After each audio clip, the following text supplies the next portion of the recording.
કળયુગ નથી. આ બાળક જે રમે છે ને એમાં કળયુગ થામું તો નથી. અને માતાજી જેથી ઉતર્યા ને આના ખોળીએ તેથી મારી ચામુંડા અને મહાકાળી એમ કીધું હતું કે આજ જો હું કાળક્યા મહાકાળી અને ચામુંડા ઉતરી હો ગામમાં નહીં ધંધુકામાં નહીં પણ નવખુંડ ધરતીની માલપા નિશાન ધારી લ્યો. અને જો બાપ અરે નવખંડ ધરતીના નિશાન માંગી લ્યો અને જો માંગેલું કરી ન દઉં તો સોટીલા મોતલની સામણ નો કહેવામાં. આ ઈ છે હરદેવસિંહ મને વાત કરી કાંઈથી બતાવો ભાઈ. નાના નાના બાળકના ખોળીએ માતાજી ઉતરે ભાઈ જેનામાં કળયુગ ન હોય એ એનું પ્રમાણ છે કે આ કળયુગમાં હજી જાગે છે બાપ.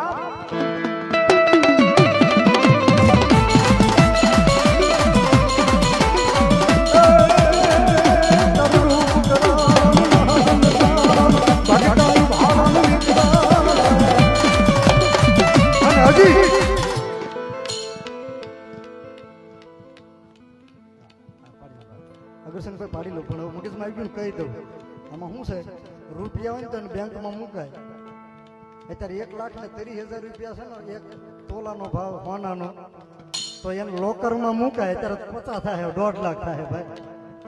એ બધું ન્યા મુકાય પણ સારી વાત મગજમાં આવી જાય ને એના માણસો બહુ ઓછા છે. અત્યારે નકરો ધબધબાટનો માહોલ છે. માતાજીના ઇતિહાસોનો વાતો સાંભળવાનો રસ માણસને ઓછો છે અને સાચું ઈ જ છે તો તમારા દીકરા દીકરીઓમાં સંસ્કાર આવશે. મારા એને સાંભળજો. કઈક કહેતો તો સુરતા બાર વીજ્યું.